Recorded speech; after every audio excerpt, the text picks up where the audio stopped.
welcome to Shooby Dooby Doo-Up, a podcast where we talk about pop music. In part 2, we are recounting the top 5 from the top 10 from the 30th of April 1976. I'm Andy Robinson. And I'm James Cook. And I guess, James, before we delve into the top 5 of this week, we should maybe recount the numbers you may have missed. Listen to the old one, though.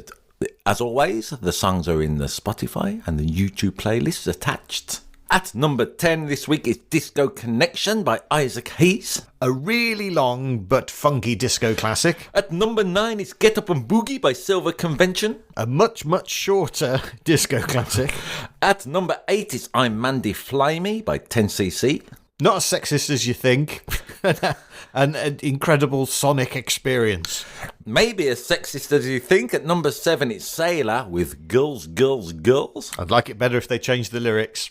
At number 6 it's Diana Ross with a theme from Mahogany. They really like Here, There and Everywhere by the Beatles and just do that riff from it over and over again. I disagree, but nonetheless, we're about to move on to the top 5, aren't we, this week, James? Yeah, and as you say, all the songs can be found in our Spotify and YouTube playlists. The links are in the description. And if you join our Patreon community, you can get access to our bonus tracks. Half a dozen songs that are in the chart but aren't in the top 10 on the 30th of April 1976. Here's a taste of what you can expect in that. Well, let's try and describe the song. The worst song you've ever heard? He hosted a radio show called The Papa Ding Dong Diddly Daddy Debatedly Daring Diggin' Out Dash and Dip Diggin' Don Schroeder Show. I'm sorry, I wasn't listening. What was it called? Yeah. I did 3 adverts. Well, let's call it the Keep Britain Tidy campaign. Did you? Yeah. They seen the state of your house. Join our community now at patreon.com/ShoobyPodcast. Number 5. Up 6 places to number 5, it's SSS Single Bed by Fox. That's how it's written down. Single bed, absolutely. Single Bed by Fox. I mean, I alluded in the old show, James, let's call it numbers 10 to 6. I alluded to that use of syllables, and I think it's a great songwriter touch, that is. If I was writing it, I would have put some words in, but I like the arrogance of all the, let's call it the stuttering within this song, for starters.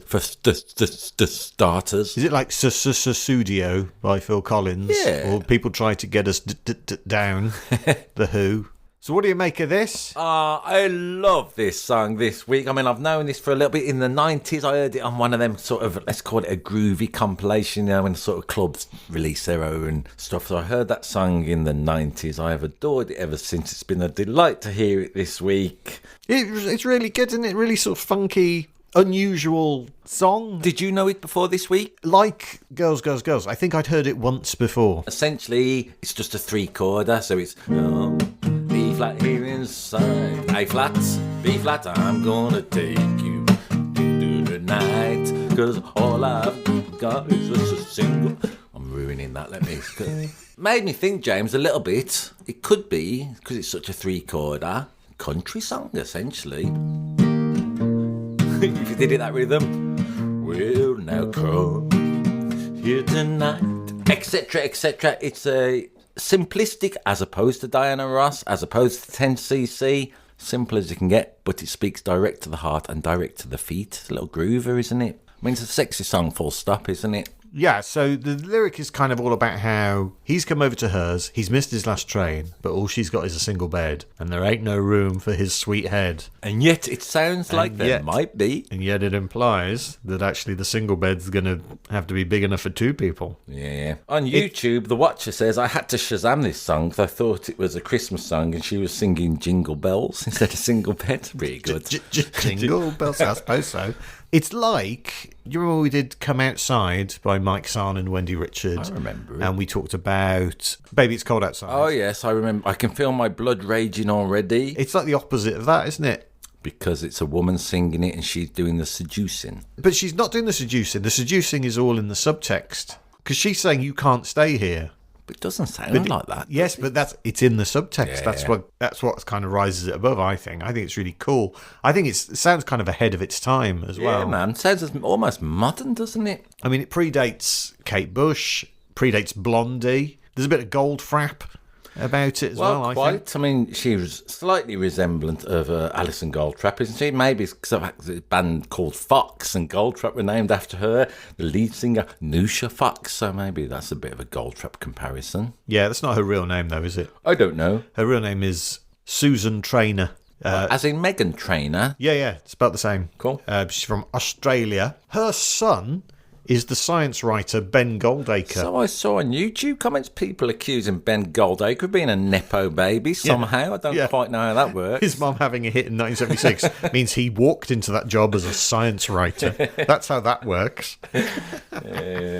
What has this song got in common with Under the Boardwalk and I Know Corrida? Under the Boardwalk is also a 3-chord. I'm just leaning into the 3 chords. What's it? I Know Corrida. I Know Corrida. What's that song? I Know Corrida. Quincy Jones. I don't know. What is the common link? Written by the same bloke. What? Yeah. Really? Kenny Young Really? has a co-writing credit on Under the Boardwalk and I Know Corrida, and he co-wrote this, and he wrote this song. That's amazing. You wouldn't think Under the Boardwalk had the same writer as this, would you? No. Yet I suppose they're only... they're 20 years apart, near enough, 15 at the most. Kenny Young, born Shalom Giskan in Jerusalem. Also in the band, Pete Solly on keyboards, son of former Labour MP for Thurrock, Leslie Solly, and guitarist Herbie Armstrong, who, after he was in Fox, would go on to be in Van Morrison's touring band. Oh, really? And in 2011 was a semi-finalist on Britain's Got Talent. No. Yeah. Van Morrison's guitarist. Yeah, he went on and is kind of like an older guy playing the guitar. Is Herbie responsible for the guitar solo in this song? I mean, let's mention that a little bit. It's got the talkboxing, hasn't it? It's a vocoder, almost a Peter Frampton-esque solo. It keeps it interesting and lovely bit of work. As I say, not only is it groovy, not only is it sonically interesting, I'm really into the and the and all this sort of nonsense within it. As we mentioned earlier, with whatever song that was, do you know where you're going to? Yeah. Extra syllable floating about. If Fox had sung it, she would have gone, do you know where you're going? Or something. I suppose single bed is better than single bed. It just makes it sound like it's an airbed and it's got a puncture. Yeah, maybe. 70s, it is. Airbeds were popular in the 70s, if I remember Steptoe and Son, or Steptoe and Son. Are we doing this for the rest, are we? Maybe. I thought, wow, this is a little undiscovered classic. I know I'm saying that because it's like a song that I've not heard before, and I know people will be more familiar with it, but it's great. Undiscovered to you, at least. Yeah, it's a belter. I mean, as you say, simple song, almost country-esque. Fantastic sentiment to. I'm saying I'm just sticking with it. Oh no, I've gone just stupid. Number 4.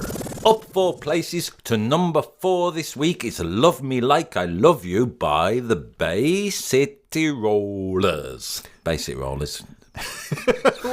Why did you? I don't know. I've gone mad today, James. I can only apologise. This is their 8th of 10 consecutive top 10 hits. This is the height of Rollermania. The height.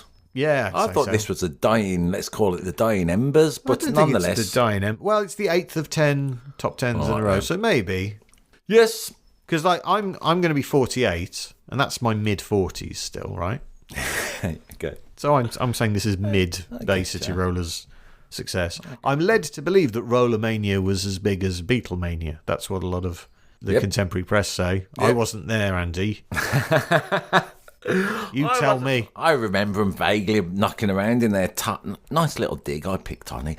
No dig about being old, is there? Help me, I love the Bay City Roll. Now listen. Did you listen to them during the war? I liked it, James, because I checked it out on YouTube, right? And apart from the I don't think there was a specific video for it, but there was a live concert from only 2 years ago featuring whoever the Bay City Rollers are these days. I'm guessing not the original lineup. It was at Crowick Scottish Festival, playing in front of about 30 people.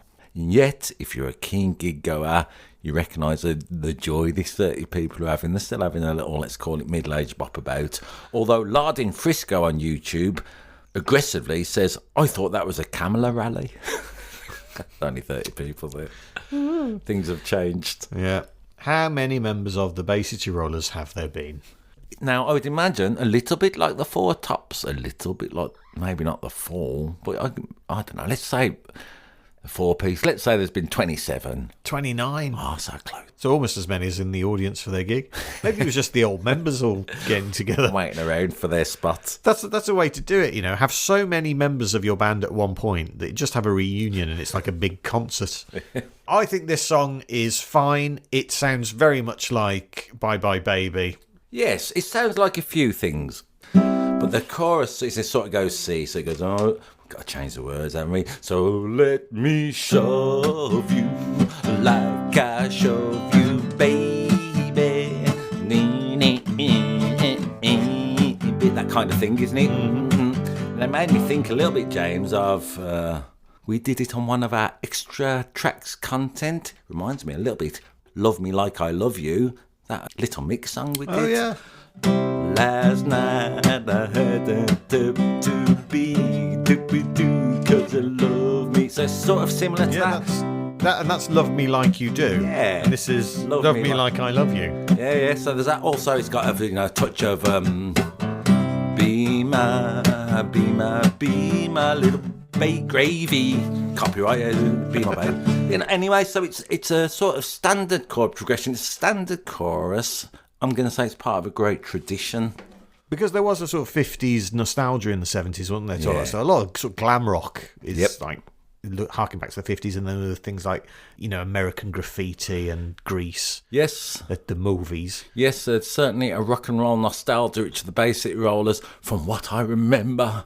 Is it that all the teenagers during the 50s are now in their 30s and 40s and have disposable income?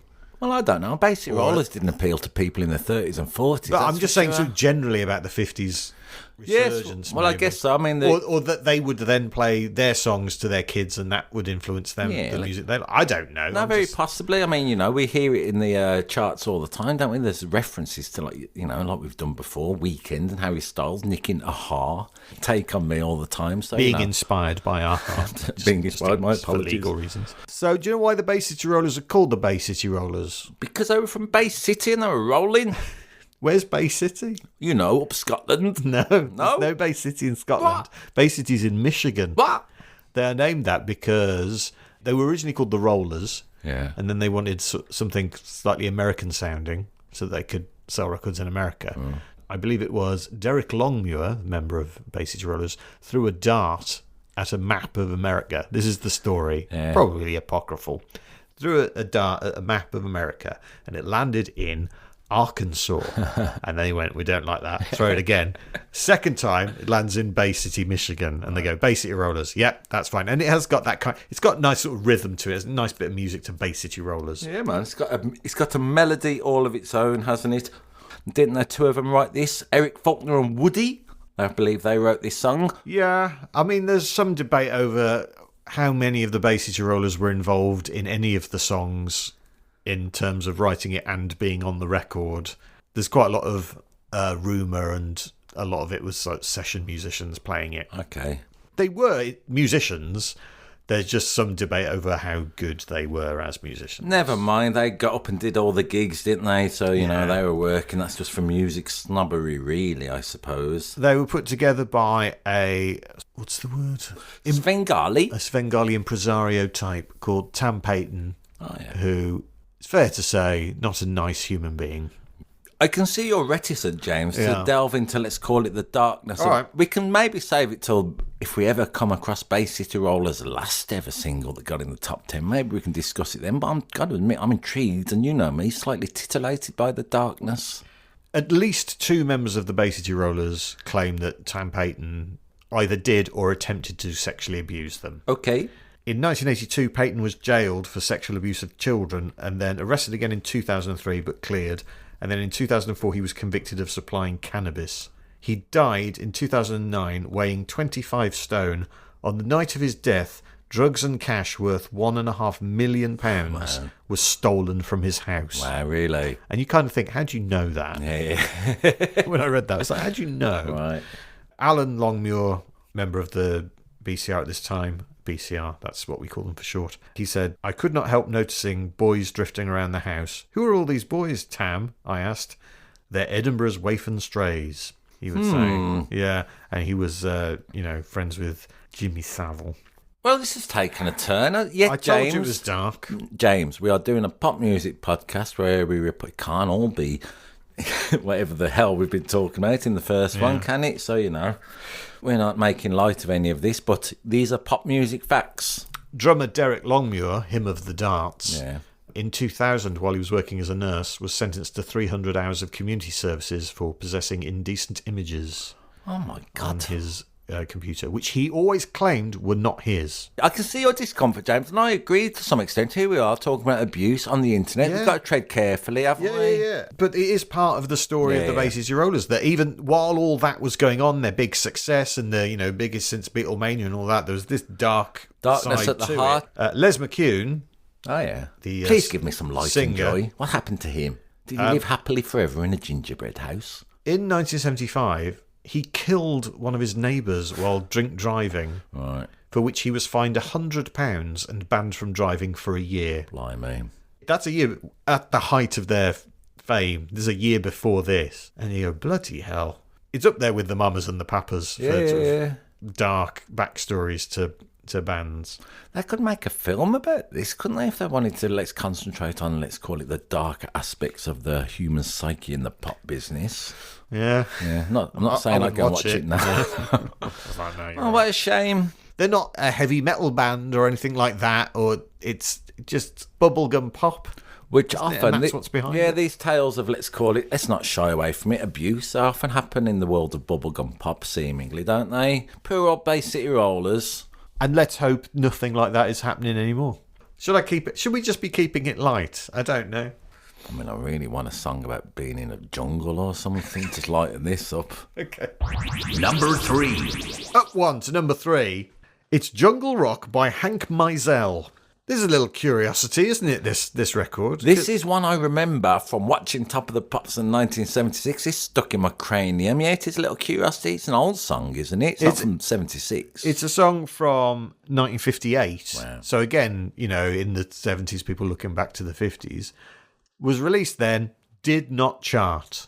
And then it shows up in 1971 on a Dutch bootleg compilation. Is this how it got popular? Yeah. Oh, go on, I'm all ears. That then gets the attention of a record label called Charlie Records in the UK, who decide to release it. It must have been like, they must have started playing it in clubs or something I guess. for people to hear it. And it gets to number 3. It gets to number 1 in the Netherlands. Really? Yeah. And I think I expected it to be better. How do you mean? It's an old rock and roll record that's been rediscovered, and I just think it's odd. It is. It's almost primal, isn't it? I think. Yeah. You know what I mean? It's got that kind of riff. It's a 12-bar essentially. Nothing clever about it. The words are full of bears and camels and kangaroo and elephants, and essentially Hank Mizell is doing the jungle rock. I love it. I love rock and roll, so I don't see this as I was delighted. It's the production, I think.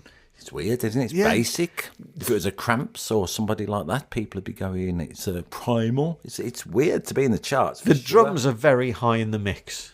Yes. And at the ending, which I like, there's no real ending, but they just carry on whatever the rhythm is. It ends with the drums, doesn't it? That old jungle beat. So what do you remember about it on Top of the Pops? I remember Pan's people dancing to it. And I always remember my dad had kind of watched the telly when Pan's people on. For some reason, my mum would raise her eyebrows whilst he was doing it. That kind of dynamic, I watched it. I thought, I remember Pan's people dancing to this. It wasn't an overtly sexual performance by Pan's people. They're dressed as hunters, aren't they? Yeah. And animals. Yeah. And, like I say, I love rock and roll. I love a 12-bar. I like the old stuff. I also saw Hank Mizell singing it in a jungle suit, let's say, on a Dutch television when it was a big hit. I alluded to this in part 1. I'm thinking about Pan's people, and I've also been watching Legs & Co. on various things when we've done this podcast. I'm going to say, Legs & Co. especially, rubbish. I've got all week to do a dance, and a lot of time they're just strolling around doing very little. I mean, despite my dad being interested in them, they only had one job a week, Legs & Co. and Pan's people. Oh, I'm sorry, man. What do you mean? Well, they're before my time. So. I'm being a bit silly, of course. They're not rubbish. They occupy a special heart in, let's call it, a certain generation's pop heart. And also, I think, which one was this? I was watching this Top of the Pops from 76. This was an interesting thing. When Hank Mizell can't sing it, obviously, because he's an old man or they don't want him on or something. And you know the Silver Convention we talked about way back in part 1 of this?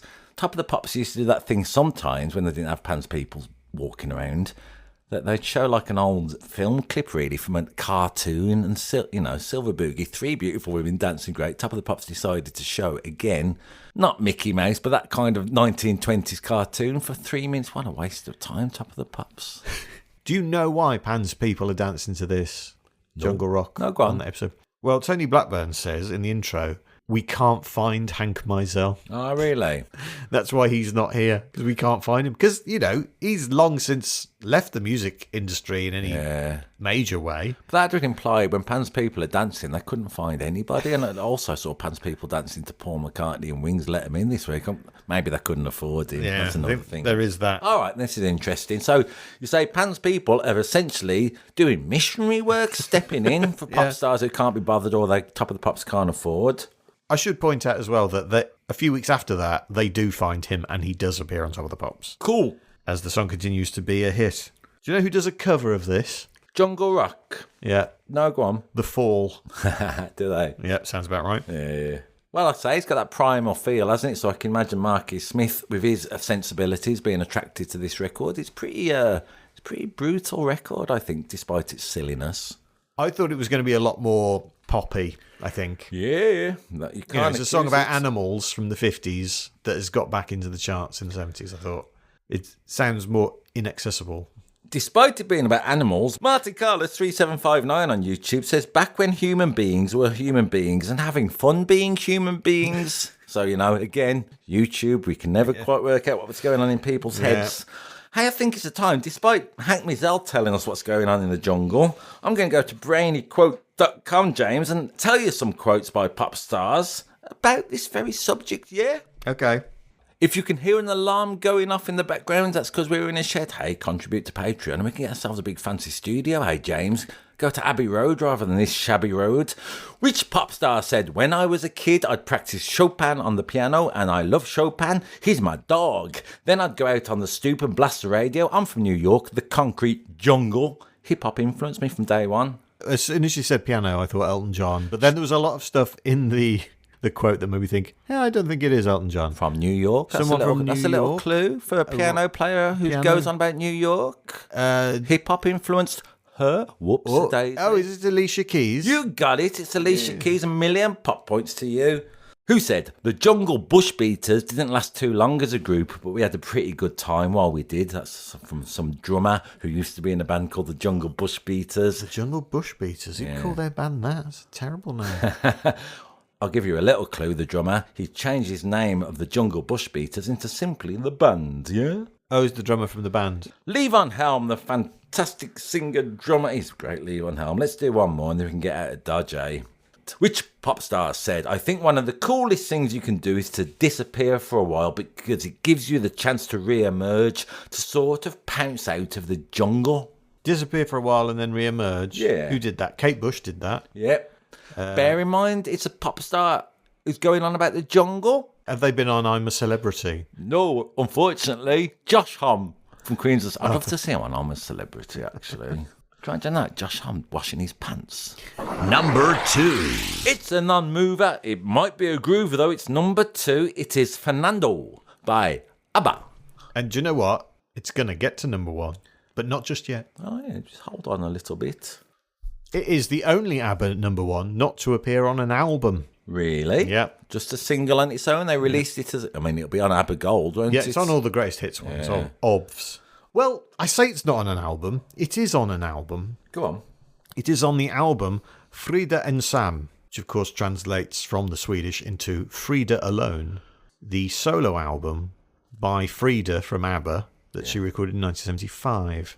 Because that was the original version of Fernando. That album also features Swedish language versions of Life on Mars, Wouldn't It Be Nice, and Wall Street Shuffle. Ah, nice. They are really fun to listen to. On the cover of the album, she is manspreading. Yeah. Yep. In her underwear. Cool. Music by Benny and Bjorn, but the lyrics by Stig Anderson. Oh, really? Yeah. The manager? Manager of ABBA. And they are different to the English ones. So even if you translate them, they come out differently. The original Swedish lyrics to Fernando, if translated into English, start, "Why are you grieving, Fernando? Why is your guitar playing in a minor key? What's that on?" Why is your guitar playing in a minor key? No, that's not me asking you what's that on. That is part of the lyrics. Is that ABBA Gold? No, that's part of the lyric. And then the chorus is, "Long, long live love, our best friend Fernando. Fill your glass and raise a toast to it for love, Fernando." Okay. On YouTube, I was reading this. Someone said the Swedish version is about lost love. The English version is about two veterans in the Mexican Civil War. What do you make of that interpretation? Well, it is. Yeah, it never occurred to me this, but for some reason, when I've heard this song all my life, I've never really got my head around what it was about till this week. It's been a treat. It was Bjorn said, "Oh, yeah, we just made it all up." The whole thing about crossing the Rio Grande and all of that. Yeah, man. There is some debate over where they got the name Fernando from. Oh, yeah. Okay, there's a Mexican guy called Fernando Gongora who claimed that it's named after him. He says in 1974 he was working at a hotel in Acapulco where ABBA was staying when a minor earthquake hit. And ABBA ran to their balcony and they were going to jump into the swimming pool. And this guy Fernando said, "No, the earthquake will stop. Do not jump." And then sort of introduced himself. "I'm Fernando, by the way." And they said, "Hi, we're ABBA." He claims that they told him that someday they were going to hear from them. Right. And he reckons the line, "Can you hear the drums, Fernando?" is about the earthquake in the hotel. I like it. I mean, I've got a friend called Chiquitita who said ABBA met her once and they were going to write a song. I didn't believe her at the time, but you never know. And my friend Walter Lou.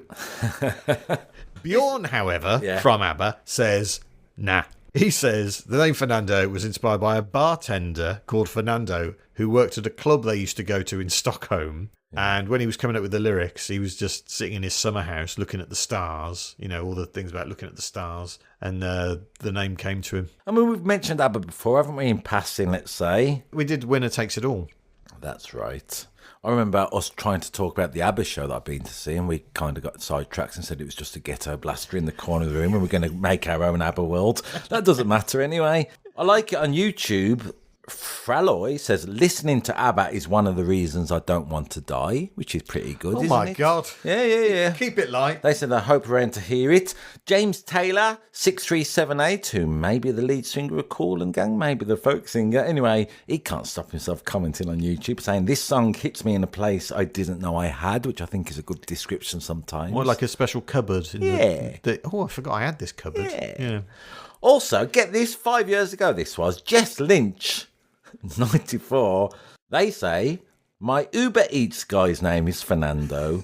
I can't wait to blast this on repeat as he delivers my food so he can hear it. What I'm going to gently suggest to Jess Lynch is just give him a tip, and don't subject him to that. I find it a little bit of an example of the middle class. That is, my Uber Eats driver will love that.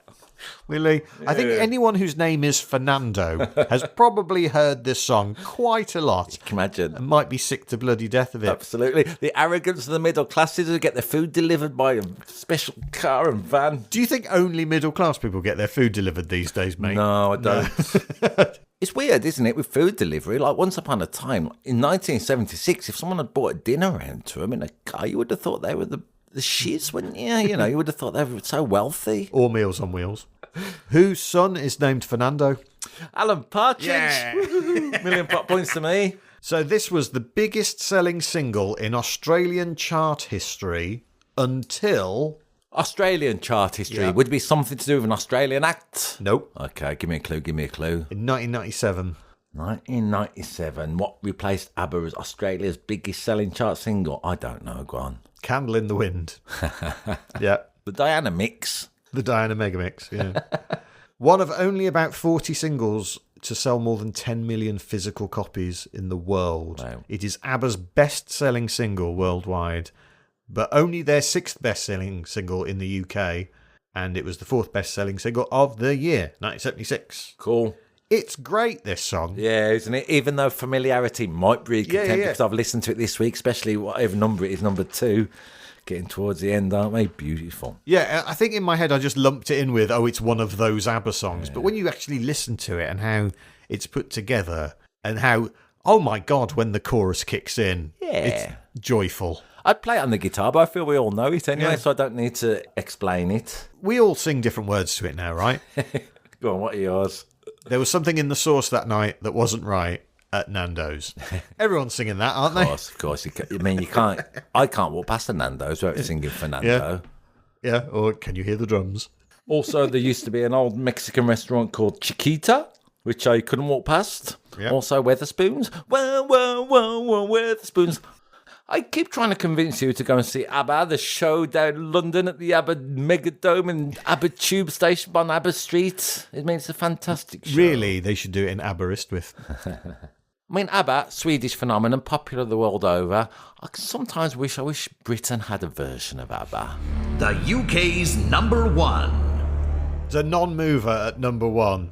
It's Save Your Kisses for Me by Brotherhood of Man. A British version of ABBA? The British ABBA, the Brabber. Wins Eurovision, brings glory back home to Blighty. This was a song I remember as a 6 or 7 year old seeing these four singing it on Top of the Pops. It went in my cranium at that age. It stuck there forever. I am going to point out, of course, for regular listeners, the lead singer has a moustache. You know how I feel about men who have moustache. Just to point out, this is your first time here, any singer with a moustache looks a bit of a bastard. How could you? How could you? After his little kicky dance that they do. The little kicky dance with the elbows. Yeah. Did he write this, that fella? Nope. Who wrote it? Lee Sheridan. Who dat? The other bloke in Brotherhood of Man. The one without the moustache? Yeah, he wrote it, but he doesn't sing it. Lee Sheridan, real name Roger Pritchard. The story is, first, he brings the song to the group, and they're like, meh, we don't like it. So they shelve it for a year. And then he has to think about it and he rejigs it. And then they decide they're going to get the other bloke in Brotherhood of Man. Bastard. Martin Lee. Okay, I'm being silly about the moustache. Let's move on. I'll leave that joke. Real name Martin Barnes. He sings it instead. And then they're like, oh yeah, this is something. Okay. The other credited writer is producer Tony Hiller, who's the guy who put the group together. And Hiller, Sheridan and Lee, between them, they also write 2 other number 1s for Brotherhood of Man. Do you remember what they were called? No. Angelo and Figaro. Oh, yeah, like the ABBA songs again. What do you mean, like the ABBA songs? Well, Angelo and Figaro, like we've done with Chiquita and Fernando. Yeah. They're absolutely leaning into let's capitalise on ABBA's, let's call it their genre. Understandable. The other 2 members of the Brotherhood of Man are Nikki and Sandra Stevens. Related sisters? No, not related, just coincidence. Okay. In fact, Nikki's real name is actually Helen Thomas. Sandra and Martin were an item at the time of the song and would later marry, and they were together for many, many years. So it narrowly wins the Song for Europe contest in the UK, beating Wake Up by Coco by only 2 points. But then it goes into Eurovision. They're on first in Eurovision, and they win it. Now, James, as comedians, we know no one wants to go on first, do they? That's hard to make an impact, so, you know. Yeah, same with Eurovision. No one wants to go on first. Seriously. No one wants to go on first. It's the poison pill. But Brotherhood of Man won Eurovision from going on first. I am applauding Brotherhood of Man, not masturbating. Why not do both? It was number 1 in 27 countries. Wow. Sold 6 million copies worldwide. It is the biggest selling Eurovision single of all time. An achievement. Sells 10 times more records than Waterloo. It is the biggest selling single in the UK of 1976 and wins not 1, not 2, but 3 Ivor Novello Awards.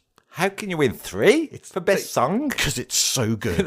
We're just going to keep giving you awards, Brotherhood of Man, for Save Your Kisses for Me. Can I do a little bit of music on this? This intrigued me so much, James. So it goes G, and then possibly G major 7th terminal. There's one thing, G 7th to a C minor, back to G, and then an A minor. Goes up to D, but then the chorus is nearly exactly the same chord. Save your kiss, G, and a little B minor instead of major 7th, but G 7th. Ba ba baby, ba ba, and so on.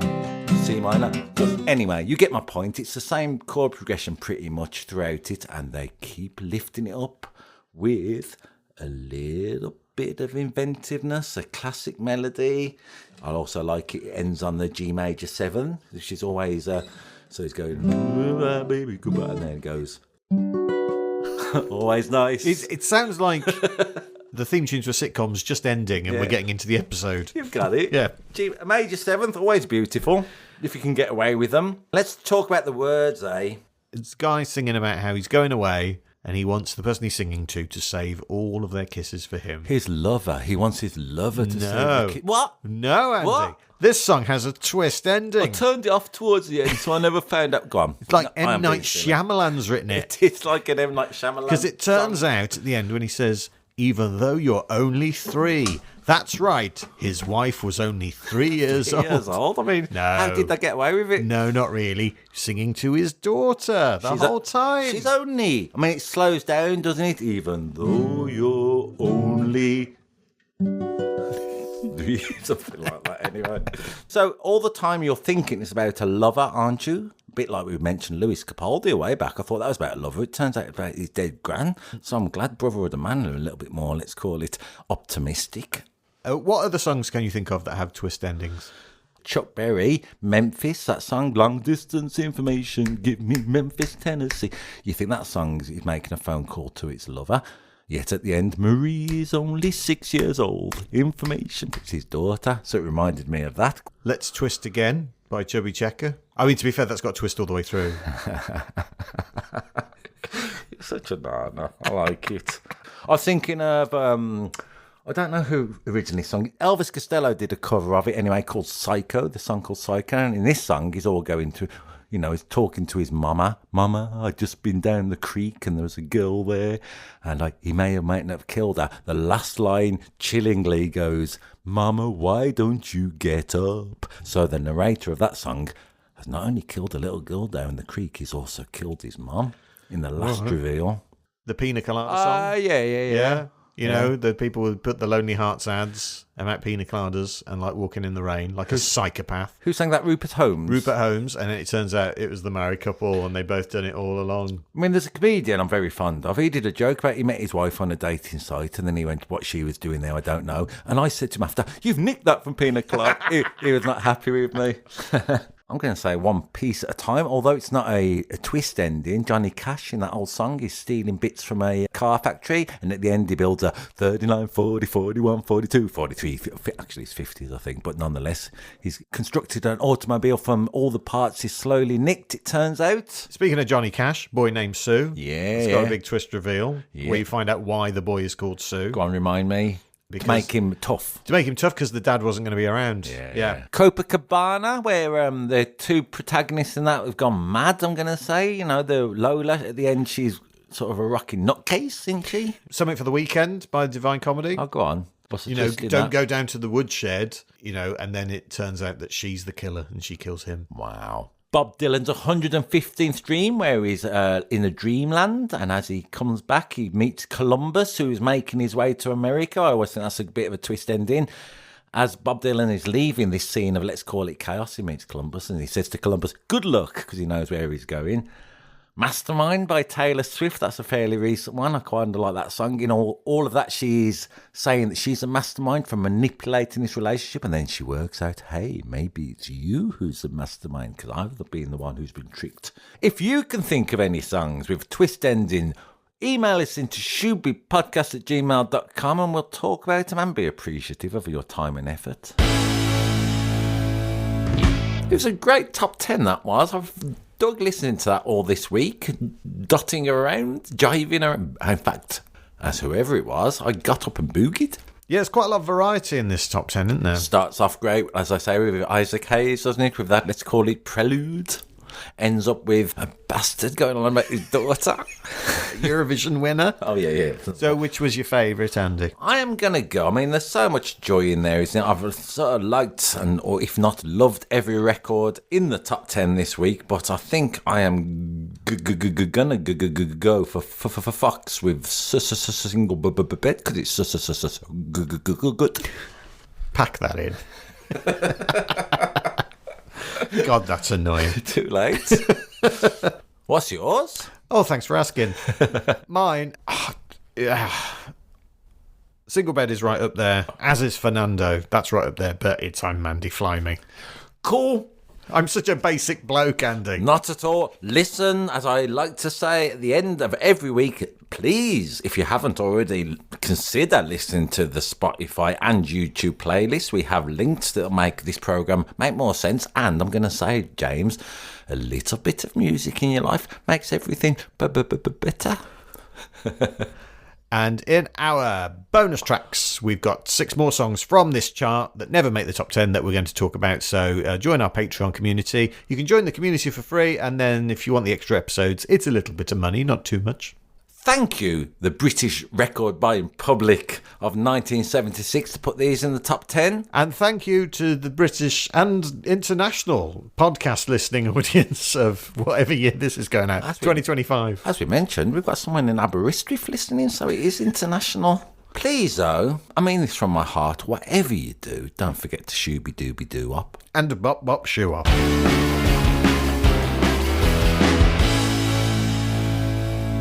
It seems almost cursory, all that bullshit now, but I like it. Yeah. Cursory bullshit. Should have called the podcast that.